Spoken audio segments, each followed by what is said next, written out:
Hi there, students and graduates and friends. This morning I'm going to be talking about something you perhaps have thought about but have not addressed. At the moment in Australia we're going through, I think that we're going through rather difficult economic times. That can only be seen when we look at yoga teachers and things of this nature that are able to be cut back and not really noticed in the household budget. So a lot of yoga teachers are finding it very, very hard to make a living. Not that it's been hugely easy at any point, but it is quite difficult now, unless you're thinking cleverly. So I want to talk to you today about passive income. I have never really thought about passive income, and I never really thought that I had one, but in actual fact I do. And if I'd have concentrated on it more, I could have had more, and I still can, and I will, but only because I've really thought about it. When I was younger and teaching and I had children at home, they didn't understand the kind of work that I did. And I taught about 16 classes a week, sometimes more. And they were all very hard hatha or power yoga sort of classes. And I did consulting work in the same area. And I also did painting, and I had a number of exhibitions per year. And when you added all those things together, and the bits and pieces I did, and commissions and whatever, and consulting, there was enough to pay for the children's education and enough to pay for the house and do all those kind of things as a single mum. I didn't accept any help from the government. I didn't believe that I needed it, although in retrospect maybe that would have been a good idea. And my husband at the time, when I approached him for money, said that he really couldn't help me, and did I understand how much it cost to take girls out? Well, I didn't think I was going to get much help from there, and so anyway I just kept on working. And then along came computers. That meant that, before that came fax machines, which were miraculous in themselves. And fax machines meant that I could do a drawing and send it anywhere in the world. Well, that made a big difference, but I never thought of it as a passive income. And it didn't supply me with the kind of advantages that I have now with a computer.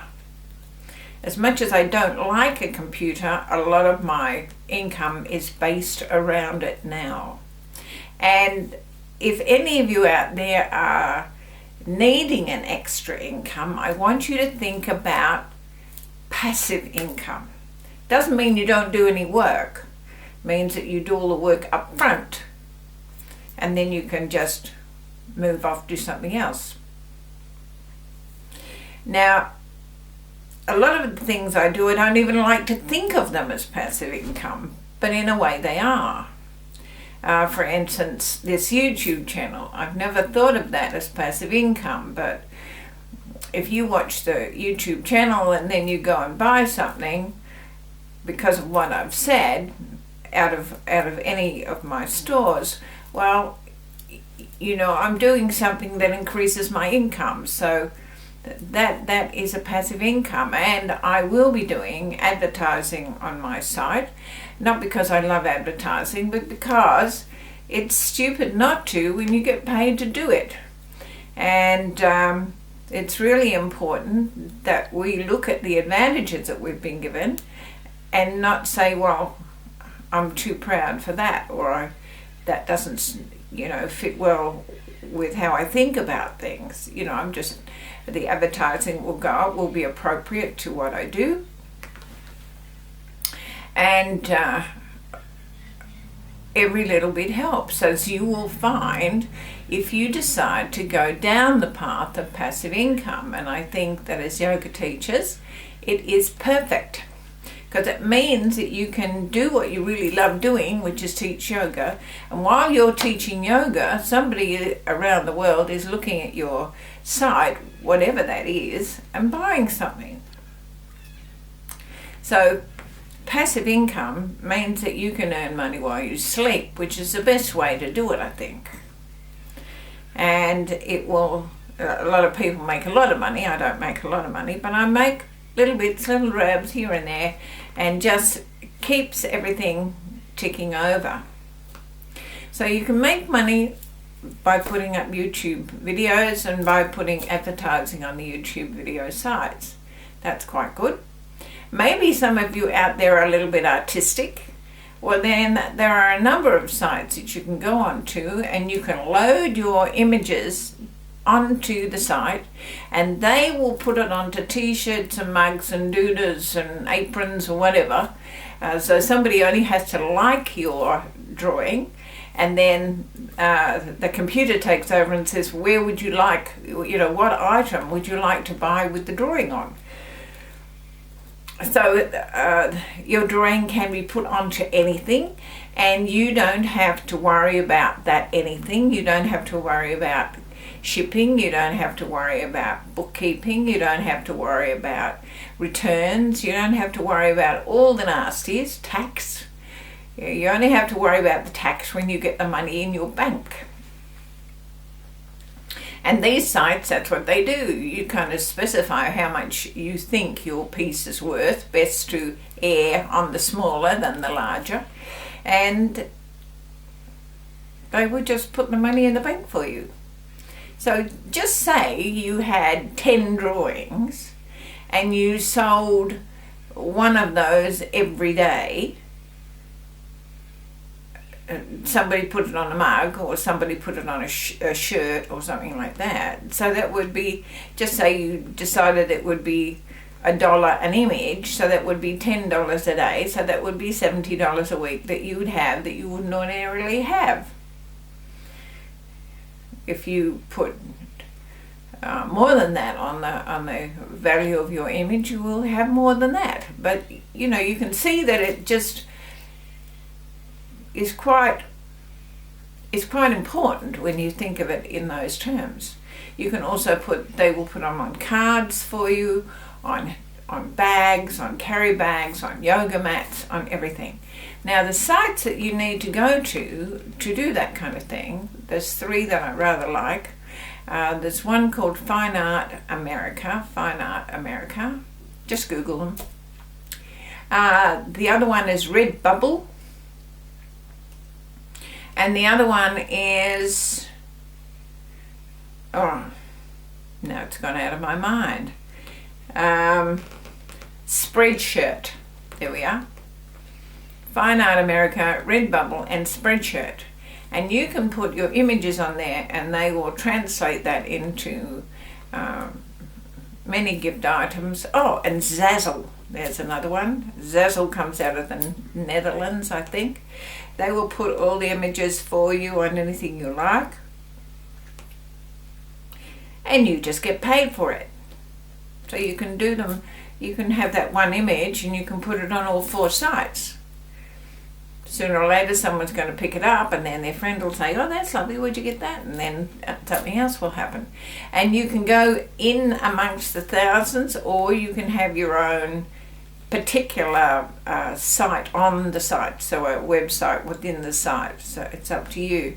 So that's another thing that you can do. Another thing that you could do is put stuff on Etsy. That's a passive income that I've enjoyed for a long time. I never thought about it as a passive income, but it certainly is. It means that I can put my tarot cards or my courses or that and that onto Etsy, and gradually they sell. So it's an income. I always think of it as helping you guys with your courses, and I've never thought of it as an income, but it certainly is a little income that happens on a regular basis. eBay is an income. If you've got stuff that you can put onto eBay, that is a regular income. So there's lots of things that you can do that don't take long, that you can do while your children are sleeping or in bed or having their annual walk to the park or whatever. You can do that whilst you're at home, and it makes sense. The world won't stop. You probably won't get to put Picassos in your lounge room.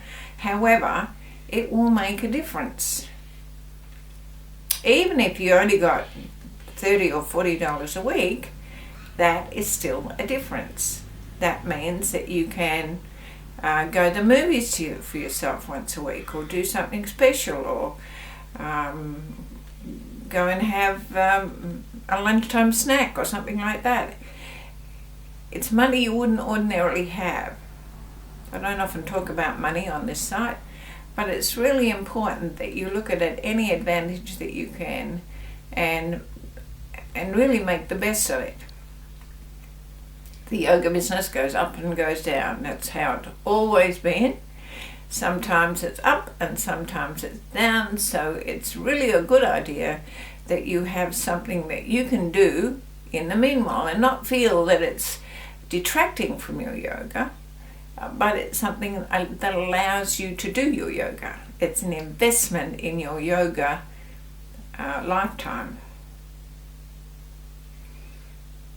I mean, as I said, I've never really thought about money, and I certainly haven't thought about my extra computer adventures as money making, but they do make money.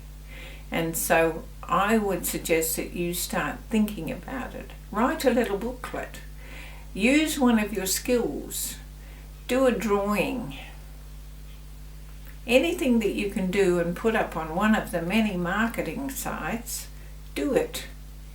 Doesn't have to be fabulous. Look how many people are doing it. Not all of them are fabulous, but I think the greater majority are making money. So if your demands are small, you can meet them. Just think about it. eBay, Etsy, Redbubble, Spreadshirt, Fine Art America, all of those places are there to help you make some money. Etsy is very good because it takes care of all the shipping and all, you have to do the shipping, you have to ship your product, whatever it is, unless it's an ebook or something that people can download, and then you can do that. It's one of the few sites that make it really easy to do ebooks for your students, if you've thought about doing that. Even if you're not making much money per book, it's lovely to do something for your students, and it's nice to make a little bit of money for yourself. And it's all these things that can shore you up in times when yoga is not the best. And it's winter at the moment and the economy is not terrific, and people are making a decision not to come to yoga as often as they did. And there's more yoga teachers, so you've got to position yourself. You've got to say, okay, now I'm really going to concentrate on being maybe an Ashtanga teacher, just say that. And so I will just advertise my Ashtanga classes, and I know I'll lose some people, but I'll gain more. And to make up the difference, I'll put my course on to Etsy and see what happens there. And you might be surprised that by repositioning yourself and not feeling desperate to get into a market that you don't know with regards to your yoga, by concentrating on your strengths and writing about them and just doing that, you might find that your income actually stabilizes or goes up. Either of those are good. Going up, of course, is better. And I think that you just need to look at things a little bit differently. As I said, I've never really looked at what I do as income, and really I don't even think of my yoga classes as income. I just sort of once a month kind of look at the bottom line and think, okay, yeah, that's okay, and keep going. If I get too caught up in the money, then I lose track of what I love doing. And sometimes I'm out in the garden in the afternoon and I think to myself, goodness, how many people in the world can be earning money while they're pruning their blackberries or pruning their blackcurrant bushes, which I will be doing this afternoon? Not many people. You could. You could do that. Okay? So think about passive income as passive income. Use the skills you have to shore up your yoga or anything else that you're doing, that little bit of extra. And just say you think, okay, I'm doing yoga at the moment, but in 5 years' time, what I really want to do is own a houseboat and do one-on-ones from my houseboat. Well, you could be putting things into place between now and then that will give you another kind of income when you're on your houseboat. I just plucked that from the air. It may or may not make sense, but you know what I mean, that we have to think of the future. How do you want to live your future? How do you want your yoga to be? How do you want to fit everything around your yoga? I could do a lot of travel. I don't particularly want to. I love living in my house. And as I said, in the afternoon when I'm out in the garden, I just think, here I am. I've got my students coming this evening to do yoga classes, so I get to meet all these lovely people. I'm not alone. I've got my garden, which is looking rather wonderful even though it's winter. I have my cat that I'm coming to terms with. I've got my books. I have all the people I talk to on the web and emails, and it's a very rich life.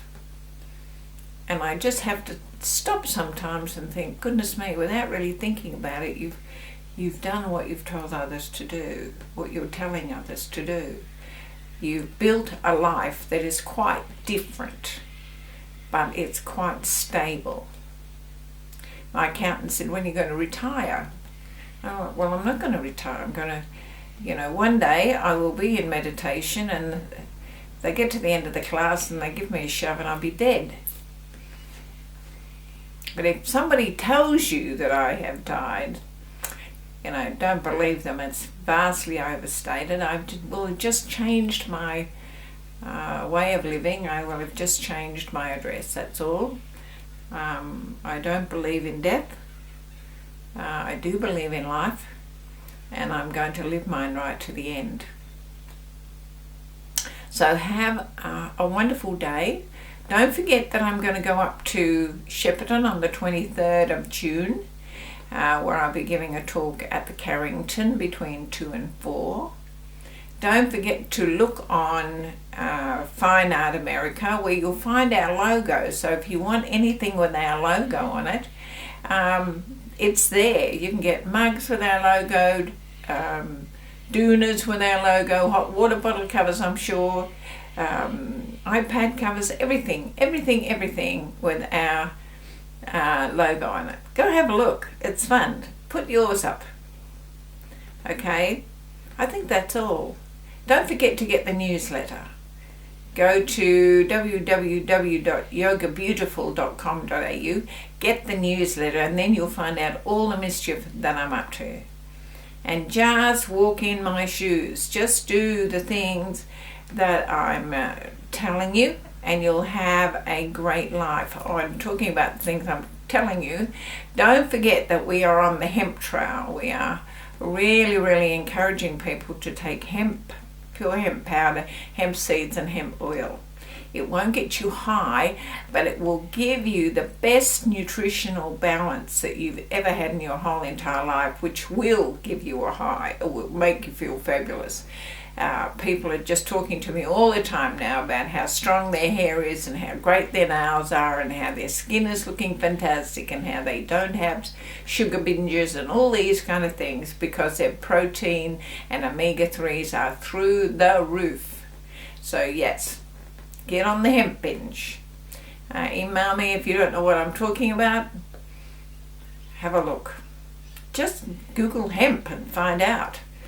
You know, although it's difficult in this country, it's not impossible. Even your health food store will have hemp. Okay? This is my story for today. Namaste.